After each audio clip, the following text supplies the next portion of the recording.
क्या कभी ये सवाल मन में आया है कि क्यों कुछ लोग हर दिन बिना रुके अपने लक्ष्यों की ओर बस बढ़ते ही जाते हैं? ये एक ऐसा सवाल है जो जो हम सब कभी ना कभी खुद से जरूर पूछते हैं। बिल्कुल।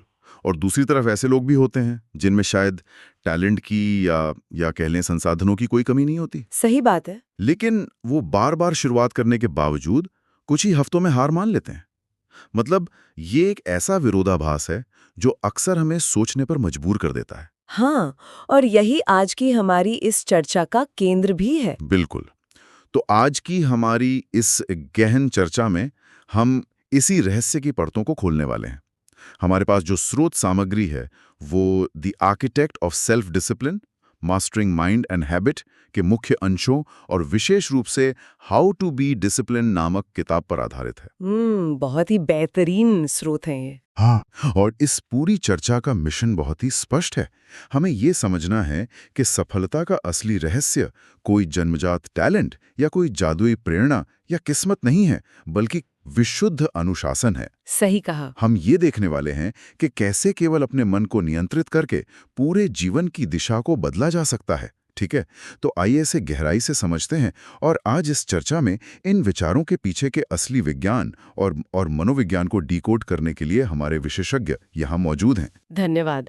और इस चर्चा की शुरुआत में ही मैं ये स्पष्ट कर देना चाहती हूँ कि हम जिन बातों पर आज गौर करने वाले हैं वे सिर्फ सुनने में अच्छी लगने वाली बातें नहीं हैं। मतलब कोई किताबी ज्ञान नहीं। बिल्कुल नहीं। कोई कोरा सैद्धांतिक ज्ञान नहीं। जब हम डिसिप्लिन या आत्म अनुशासन की बात करते हैं तो हम दरअसल इंसान के उस बुनियादी ढांचे की, उस न्यूरोलॉजिकल वायरिंग की बात कर रहे होते हैं जिस पर किसी भी बड़ी उपलब्धि की इमारत खड़ी होती है। तो ये पूरी तरह से विज्ञान पर आधारित है। हाँ, ये सामग्री हमें ये सोचने पे मजबूर करती है कि कैसे हम अपने ही दिमाग के डिफ़ॉल्ट पैटर्न को हैक कर सकते हैं। और शायद इसीलिए स्रोत की शुरुआत एक बहुत ही सीधे और कह सकते हैं थोड़े कड़वे सवाल से होती है। हाँ। कि आखिर डिसिप्लिन है क्या?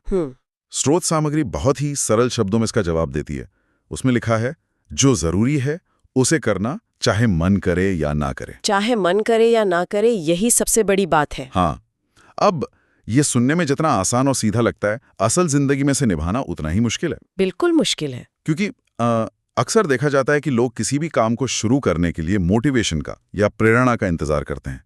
उन्हें लगता है कि जब अंदर से एक प्रेरणा उठेगी, जब वो पूरी तरह से चार्ज्ड महसूस करेंगे, तभी वो काम करेंगे। हाँ, तभी वे जिम जाएंगे या अपने प्रोजेक्ट पर काम करेंगे। और देखिए यहीं पर सबसे बड़ी गलती होती है। लोग मोटिवेशन को ही अपनी सफलता का इंजन मान बैठते हैं। लेकिन स्रोत सामग्री इस बात को बहुत ही स्पष्ट रूप से खारिज करती है। अगर हम मनोविज्ञान के नजरिए से देखें तो मोटिवेशन आखिर है क्या? एक भावना। बिल्कुल, यह महज एक भावना है, एक इमोशन है। और किसी भी अन्य भावना की तरह, जैसे खुशी, गुस्सा या उदासी, ये हमेशा एक जैसी नहीं रह सकती। सही बात है। ये आती है और चली जाती है। हम हर दिन 24 घंटे खुश नहीं रह सकते, तो हम हर दिन 24 घंटे प्रेरित कैसे रह सकते हैं? लेकिन मैं यहाँ एक बात सोच रहा था, क्या बिना मोटिवेशन के किसी भी बड़े काम की शुरुआत हो सकती है? ये एक अच्छा सवाल है। मेरा मतलब है, जब कोई व्यक्ति पहली बार दौड़ने का फैसला करता है तो वो शुरुआत तो किसी प्रेरणा से ही करता है ना? क्या हम पूरी तरह से मोटिवेशन को नकार सकते हैं? नहीं, हम उसे पूरी तरह नकार नहीं कर रहे हैं। ये एक बहुत ही प्रासंगिक सवाल है। मोटिवेशन वो चिंगारी जरूर हो सकती है जो इंजन को स्टार्ट करती है। हाँ। लेकिन वो ईंधन नहीं है जो गाड़ी को लंबी दूरी तक चला सके। बहुत खूब। जब जनवरी के महीने में जिम पूरी तरह से भरे होते हैं तो वो मोटिवेशन होता है। हाँ, न्यू ईयर रेजोल्यूशन वाले लोग। बिल्कुल। लेकिन फरवरी आते आते जो लोग जिम में बच जाते हैं वो अनुशासन होता है।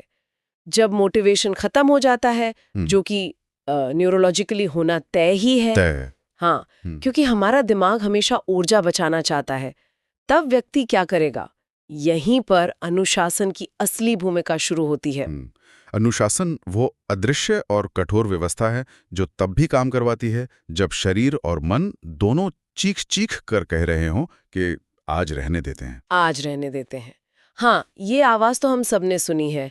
और यही वो बिंदु है जहां सफल लोगों और आम लोगों के बीच की लकीर बहुत बहुत गहरी हो जाती है। बिल्कुल। स्रोत में बहुत साफ शब्दों में लिखा है कि सफल लोग अपनी भावनाओं को या अपने मन ना करने की स्थिति को अपने काम के आड़े नहीं आने देते। एकदम सही। वे इस बात का इंतजार नहीं करते कि आज मौसम अच्छा है या आज उनका मूड कैसा है। वे बस करते हैं क्योंकि वो करना जरूरी है। इसका सीधा सा मतलब है कि उन्होंने अपनी भावनाओं और अपने एक्शंस के बीच के तार को काट दिया है। बिल्कुल, और इस बुनियादी फर्क को समझ लेना एक तरह की मनोवैज्ञानिक आजादी है। आजादी, वो कैसे? क्योंकि जब कोई व्यक्ति ये मान लेता है कि उसे काम करने के लिए हमेशा हमेशा प्रेरित महसूस करने की जरूरत नहीं है, तो उसके कंधों से एक बहुत बड़ा बोझ उतर जाता है। ओ, मतलब उसे अपने मूड का इंतजार नहीं करना पड़ता। सही कहा, उसे अब अपने मूड का गुलाम नहीं रहना पड़ता। अनुशासन एक सिस्टम है, ये भावनाओं पर निर्भर नहीं है, और जब भावनाओं के बजाय एक तय व्यवस्था के तहत काम होता है तो परिणाम अपने आप आने लगते हैं। और शायद यही वजह है कि जब हम बदलाव की बात करते हैं तो लोग अक्सर बहुत बड़े और क्रांतिकारी कदम उठाने की सोचते हैं। हाँ, रातों रात सब कुछ बदलने की कोशिश। बिल्कुल। स्रोत सामग्री इसी बिंदु पर एक और बहुत बड़े मिथक को तोड़ती है। हम अक्सर फिल्मों या कहानियों में देखते हैं कि एक दिन इंसान उठता है और अपनी पूरी जिंदगी बदल देता है, जो कि असल में बहुत कम होता है। हाँ, किताब बहुत स्पष्ट रूप से बताती है कि बड़ा बदलाव कभी रातों रात या किसी अचानक आए प्रेरणा के सैलाब से नहीं आता। इसकी शुरुआत होती है बहुत ही छोटी छोटी आदतों से। स्रोत में कुछ विशिष्ट उदाहरण भी दिए गए हैं, जैसे रोज सिर्फ 10 मिनट पढ़ना, रोज 20 मिनट एक्सरसाइज करना, या रोज किसी नए स्किल पर थोड़ा सा काम करना। अब ईमानदारी से कहूं तो देखने में यह समय बहुत ही मामूली लगता है।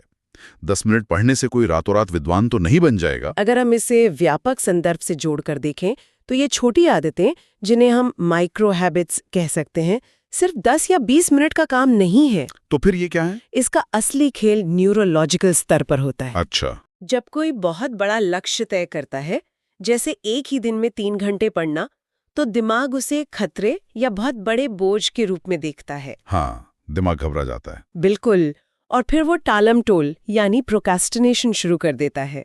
लेकिन जब लक्ष्य सिर्फ 10 मिनट का होता है तो दिमाग का ये डिफेंस मैकेनिज्म एक्टिवेट नहीं होता। क्योंकि 10 मिनट तो कोई भी निकाल सकता है। सही बात है। और सबसे बड़ी बात, ये छोटी आदतें इंसान की पूरी पहचान यानी उसकी आइडेंटिटी को ही बदल कर रख देती हैं। ये पहचान वाली बात थोड़ी गहरी लग रही है। मैं समझाती हूँ। हाँ, इसे थोड़ा और स्पष्ट करें। मतलब एक छोटी सी आदत किसी की पूरी पहचान कैसे बदल सकती है? देखिए, जब कोई व्यक्ति हर दिन बिना चुके 10 मिनट किताब पढ़ता है तो वह सिर्फ कुछ पन्ने नहीं पढ़ रहा होता। वो हर दिन अपने अवचेतन मन को ये सबूत दे रहा होता है कि मैं एक ऐसा व्यक्ति हूँ जो पढ़ता है। वो अपने बारे में अपनी ही कहानी बदल रहा होता है। ओह, एक तरह का सेल्फ इमेज शिफ्ट। बिल्कुल। इसी तरह 20 मिनट का व्यायाम शुरुआत में शरीर का वजन कम करे या ना करे, लेकिन वो दिमाग को ये संकेत जरूर देता है कि मैं अपनी सेहत को महत्व देने वाला इंसान हूँ। क्या बात है। ये पहचान का बदलाव ही सबसे बड़ी जीत है, क्योंकि जब इंसान की पहचान बदल जाती है तो आदत को बनाए रखना कोई संघर्ष नहीं रह जाता, वो उसका स्वभाव बन जाता है। ये सचमुच एक अलग नजरिया है। इसका मतलब है कि हम किसी लक्ष्य के पाने के लिए नहीं, बल्कि एक नए प्रकार का व्यक्ति बनने के लिए अनुशासित होते हैं। एकदम सही निष्कर्ष निकाला आपने। लेकिन इन सब छोटी आदतों को एक सही दिशा में ले जाने के लिए स्रोत का तीसरा भाग एक बहुत ही महत्वपूर्ण शर्त रखता है, और वो है लक्ष्यों की स्पष्टता। क्लैरिटी। हाँ, स्रोत चेतावनी देता है कि अगर लक्ष्य बिल्कुल स्पष्ट नहीं है तो कोई भी व्यक्ति कभी अनुशासित नहीं रह सकता। बिल्कुल नहीं रह सकता। इसके लिए 3 ठोस कदम बताए गए हैं। पहला, एक स्पष्ट लक्ष्य बनाना। दूसरा, उसे लिखना। और तीसरा, हर दिन उस पर काम करना। अब यहाँ मेरी एक उलझन है। बताइए। अगर किसी के दिमाग में यह बात साफ है कि उसे अपना खुद का व्यवसाय शुरू करना है या उसे कोई परीक्षा पास करनी है, तो क्या इतना जानना ही काफी नहीं है? उसे बार बार कागज पर लिखने की इतनी जिद क्यों की गई है? इसके पीछे बहुत ही गहरा विज्ञान काम कर रहा है। अच्छा। जब हम कहते हैं कि लक्ष्य स्पष्ट होना चाहिए, तो उसका मतलब सिर्फ एक धुंधला सा विचार नहीं है। हमारे दिमाग में एक हिस्सा होता है जिसे रेटिकुलर एक्टिवेटिंग सिस्टम या RAS कहते हैं। RAS, ठीक है। ये सिस्टम एक तरह से हमारे दिमाग का फिल्टर है। हर सेकंड हम लाखों सूचनाओं से घिरे होते हैं। हाँ, आवाजें, दृश्य, विचार, सब कुछ। बिल्कुल।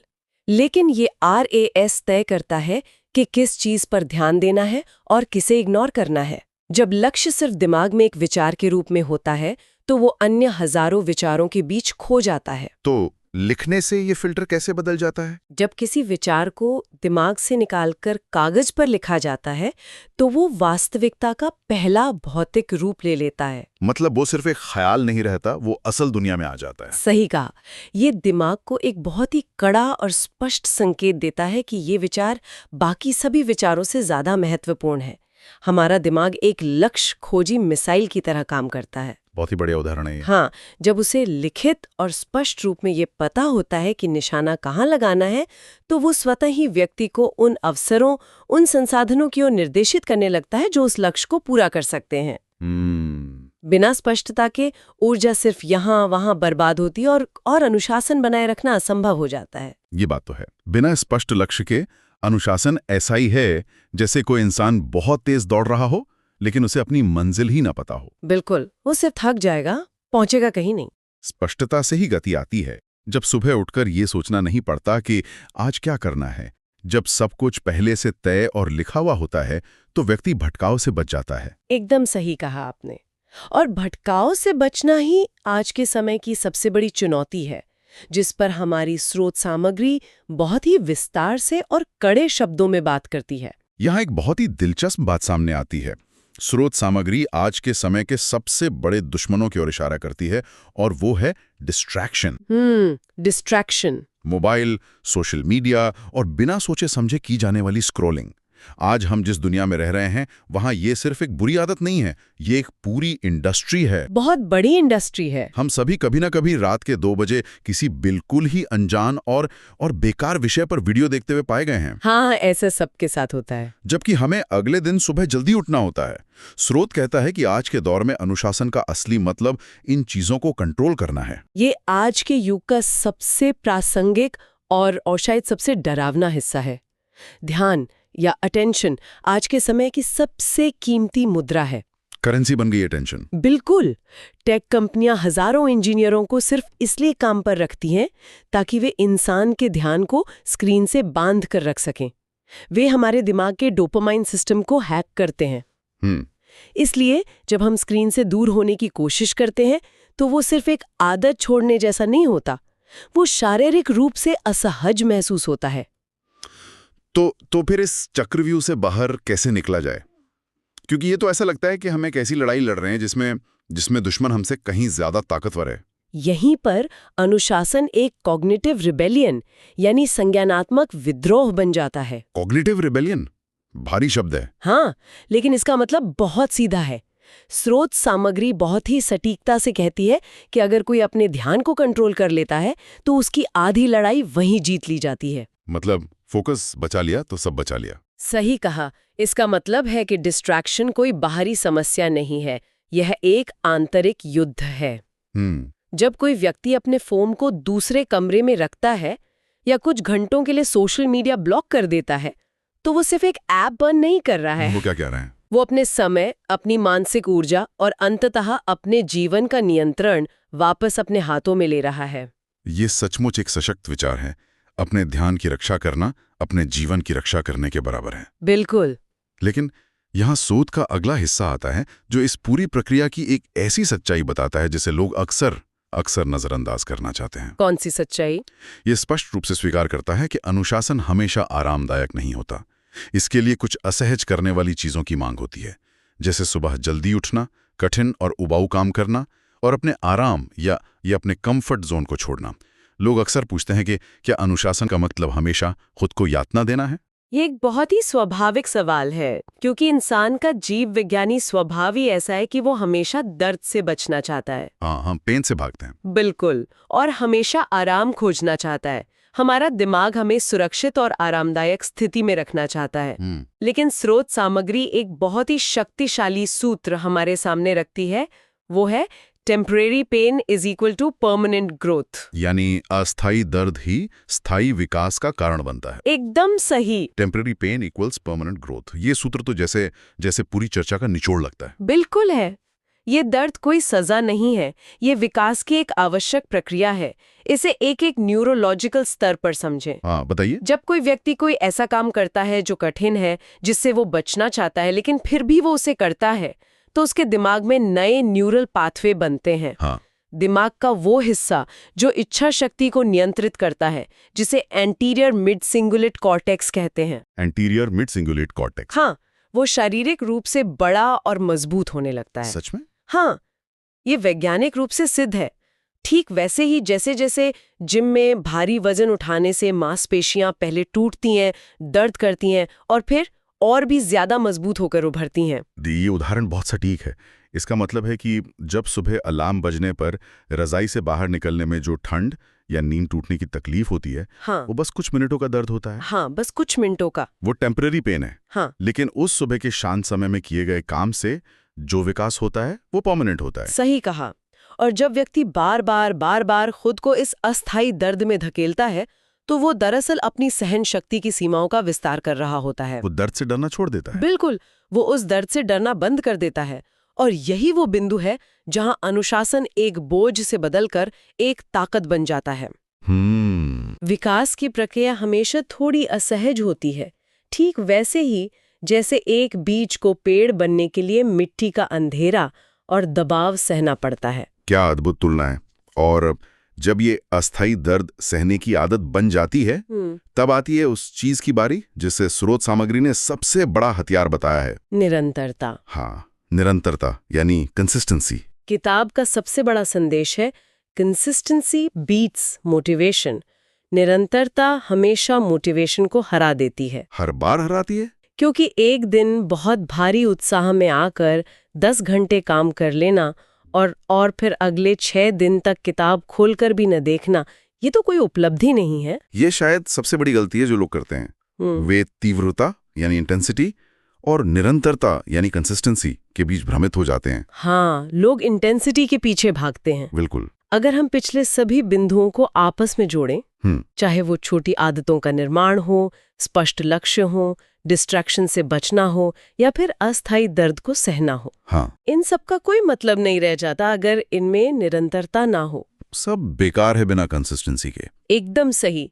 अनुशासन का मतलब ये नहीं है कि हर दिन एक पहाड़ तोड़ा जाए। तो क्या है?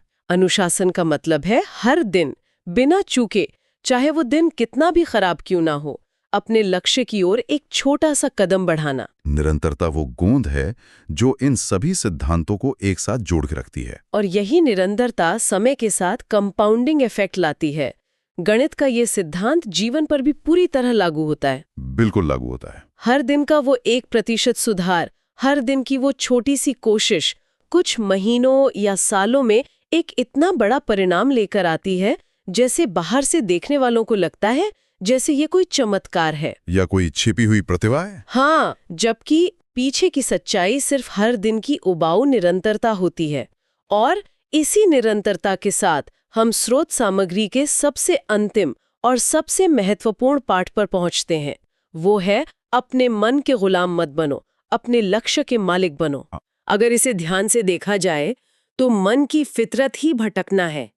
वो हमेशा आसान रास्ता ढूंढेगा, वो हमेशा तुरंत मिलने वाले इनाम की मांग करेगा, वो हमेशा आराम की वकालत करेगा। सही बात है। अगर कोई अपने मन की हर एक बात, हर एक इच्छा को मानने लगे तो वो पूरी तरह से उसका गुलाम बनकर रह जाएगा। लेकिन जब लक्ष्य स्पष्ट होता है, जब माइक्रो हैबिट्स की ढाल होती है और जब व्यक्ति डिस्ट्रैक्शन को नकारना सीख जाता है, तब वो अपने जीवन का स्टीयरिंग व्हील खुद अपने हाथों में ले लेता है। मतलब वो कंट्रोल में आ जाता है। बिल्कुल, वो अपने मन की हर पुकार पर प्रतिक्रिया देना बंद कर देता है। और जैसा कि स्रोत सामग्री में बहुत स्पष्ट रूप से कहा गया है, जब इंसान इस स्तर का अनुशासन सीख जाता है तो सफलता सिर्फ किस्मत का खेल नहीं रह जाती। तो क्या रह जाती है? वो महज समय की बात रह जाती है।